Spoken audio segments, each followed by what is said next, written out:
Assalamualaikum warahmatullahi wabarakatuh. Perkenalkan, saya Salsabila Fitriana Lydia Stuti dengan NIM K6421065. Saya merupakan mahasiswa program studi Pendidikan Pancasila dan Kewarganegaraan Fakultas Keguruan dan Ilmu Pendidikan Universitas 11 Maret. Di sini, saya akan menyajikan dan menjelaskan materi kelas 10 bab 2 subbab 2, yaitu materi tentang membudayakan perilaku taat hukum. Baik, di sini saya akan membahas mengenai dua subbab di bab 2, yaitu yang pertama substansi hukum nasional dan yang kedua yaitu perilaku yang mencerminkan sikap taat terhadap hukum. Apa itu substansi hukum? Substansi hukum mengacu pada seluruh peraturan atau produk hukum yang dihasilkan oleh lembaga-lembaga pembuat hukum. Ini mencakup aturan tertulis seperti undang-undang dan peraturan pemerintah, maupun aturan tidak tertulis yang diakui dan diterapkan dalam kehidupan bermasyarakat. Menurut Lawrence M. Friedman, substansi hukum adalah salah satu dari 3 komponen sistem hukum, selain struktur hukum dan budaya hukum. Substansi hukum tidak hanya mencakup peraturan yang sudah ada, tetapi juga bagaimana peraturan itu dibentuk, diinterpretasikan, dan diterapkan. Di Indonesia, substansi hukum diwujudkan dalam berbagai aturan yang disusun oleh lembaga legislatif dan eksekutif, yang bertujuan untuk menegakkan keadilan dan ketertiban. Substansi hukum nasional terdiri atas berbagai macam peraturan hukum yang tertuang dalam Undang-Undang Nomor 12 Tahun 2011 tentang pembentukan peraturan perundang-undangan. Dalam undang-undang ini dijelaskan mengenai hierarki peraturan perundang-undangan di Indonesia. Contoh substansi hukum itu ada 6. Yang pertama yaitu konstitusi. Konstitusi merupakan dokumen hukum tertinggi yang menetapkan prinsip-prinsip dasar pemerintahan, termasuk pemisahan kekuasaan antara eksekutif, legislatif, dan yudikatif. Selain itu, konstitusi juga menjamin hak-hak dasar warga negara seperti kebebasan berbicara dan beragama. Yang kedua, yaitu hukum pidana. Hukum pidana mengatur tentang tindak pidana dan sanksinya. Misalnya, tindakan kriminal seperti pembunuhan atau pencurian diatur dalam hukum pidana dengan sanksi yang ditentukan sesuai ketentuan yang berlaku. Yang ketiga, yaitu hukum perdata. Hukum perdata mengatur hubungan antara individu dalam hal kontrak, hak milik, dan tanggung jawab. Contohnya, termasuk keabsahan kontrak dan tanggung jawab atas kerugian yang ditimbulkan oleh tindakan seseorang. Yang keempat adalah hukum administrasi. Hukum administrasi mengatur hubungan antara pemerintah dan masyarakat. Contohnya adalah peraturan mengenai izin usaha atau regulasi lingkungan yang harus dipatuhi oleh individu atau badan usaha. Yang kelima yaitu hukum internasional. Hukum internasional mengatur hubungan antara negara dalam berbagai konteks seperti perdagangan internasional dan hak asasi manusia. Negara yang melanggar aturan hukum internasional dapat dikenakan sanksi oleh negara lain atau organisasi internasional. Dan yang terakhir yaitu ada peraturan daerah. Setiap daerah di Indonesia memiliki peraturan daerah atau yang biasa disingkat menjadi perda yang mengatur aspek-aspek tertentu sesuai dengan kebutuhan lokal seperti pengelolaan sumber daya alam atau tata ruang wilayah.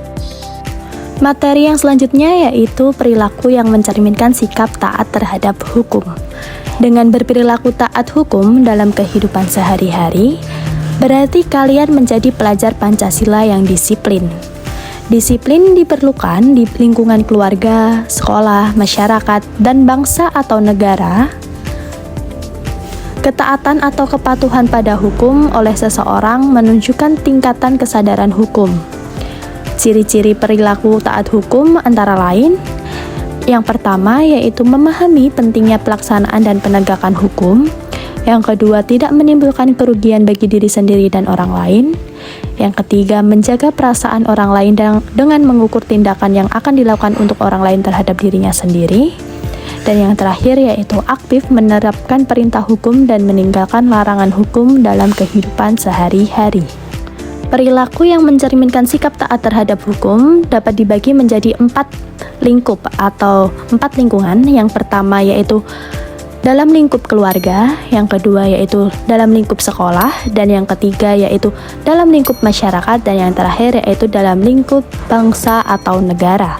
Yang pertama yaitu perilaku taat hukum sesuai hukum nasional dalam lingkup keluarga. Yang pertama ada patuh terhadap peraturan yang diterapkan dalam keluarga. Yang kedua mendengarkan nasihat orang tua. Yang ketiga berlaku disiplin dalam lingkungan keluarga. Yang keempat menunjukkan perilaku sopan dan santun terhadap orang tua, dan yang lainnya. Apabila tidak menerapkan perilaku taat hukum dalam lingkup keluarga, akan menimbulkan berbagai masalah yang saling terkait, seperti mempengaruhi status sosial, ekonomi, dan psikologis anggota keluarga.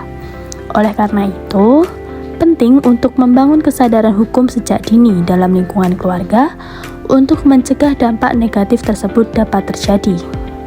Perilaku taat hukum sesuai hukum nasional yang kedua yaitu ada dalam lingkungan sekolah. Yang pertama yaitu menaati tata tertib yang berlaku di sekolah. Yang kedua melaksanakan tugas piket dengan disiplin. Yang ketiga, mengerjakan penilaian harian dengan penuh percaya diri atau jujur. Dan yang keempat, hormat dan sopan terhadap guru, dan yang lainnya. Penerapan perilaku taat hukum di lingkup sekolah sangat penting untuk menciptakan lingkungan belajar yang positif dan produktif. Tanpa adanya penegakan hukum dan disiplin yang konsisten, dampak negatif akan terus berlanjut. Hal tersebut dapat mempengaruhi kualitas pendidikan dan perkembangan karakter siswa. Perilaku taat hukum sesuai hukum nasional yang ketiga yaitu ada dalam lingkungan masyarakat. Yang pertama yaitu turut serta dalam kegiatan gotong royong. Yang kedua menghargai adat istiadat yang berlaku dalam masyarakat. Selanjutnya yaitu turut serta dalam menjaga keamanan lingkungan atau melakukan ronda. Yang keempat yaitu menjaga solidaritas untuk mencegah konflik antar warga dan yang sebagainya. Dampak tidak menerapkan perilaku taat hukum di lingkungan masyarakat dapat berimplikasi luas dan kompleks, dengan efek yang mencakup berbagai bidang kehidupan individu dan kolektif. Berikut adalah beberapa dampak utama yang dapat terjadi apabila perilaku taat hukum tidak dilaksanakan dalam lingkungan masyarakat, yaitu yang pertama, dampak terhadap struktur sosial, di mana akan terjadi merosotnya norma sosial dan kerusuhan atau konflik. Yang kedua, yaitu dampak terhadap sistem pemerintahan, kelemahan otoritas negara dan persepsi negatif terhadap hukum. Dan yang ketiga, yaitu dampak ekonomi, akan terjadi penghambatan pertumbuhan ekonomi. Dan yang keempat, yaitu ada dampak sosial, yaitu akan menimbulkan rasa malu dan ketidaknyamanan dalam lingkungan masyarakat. Perilaku taat hukum sesuai hukum nasional yang keempat atau yang terakhir yaitu ada dalam lingkungan berbangsa dan bernegara. Contoh dari perilaku tersebut yaitu yang pertama, mematuhi peraturan lalu lintas, yang kedua turut serta dalam upaya bela negara, yang ketiga berperilaku sesuai dengan undang-undang yang berlaku, yang keempat ikut serta menumbuhkan semangat persatuan dan lain sebagainya. Tidak menerapkan perilaku taat hukum di lingkungan berbangsa dan bernegara dapat menciptakan berbagai masalah serius yang dapat mempengaruhi stabilitas sosial, ekonomi, dan identitas nasional. Oleh karena itu, penting bagi setiap individu untuk menyadari peran mereka dalam menjaga ketaatan terhadap hukum demi terciptanya masyarakat yang adil dan sejahtera. Upaya untuk meningkatkan kesadaran hukum melalui pendidikan dan penegakan hukum yang konsisten sangat diperlukan untuk membangun budaya taat hukum di masyarakat. Jadi, dapat disimpulkan bahwa perilaku taat hukum warga negara merupakan indikator utama dari kesadaran hukum. Pola perilaku patuh pada hukum yang membudaya berarti hukum benar-benar berlaku dan efektif di masyarakat.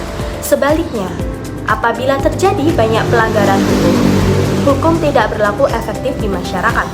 Oleh karena itu, Perilaku taat hukum menjadi bagian penting dari indikator keberhasilan kesadaran hukum yang dilihat pada tingkat kepatuhan hukum warga negaranya. Sekian pemaparan dan penjelasan materi mengenai substansi hukum dan perilaku yang mencerminkan sikap taat terhadap hukum.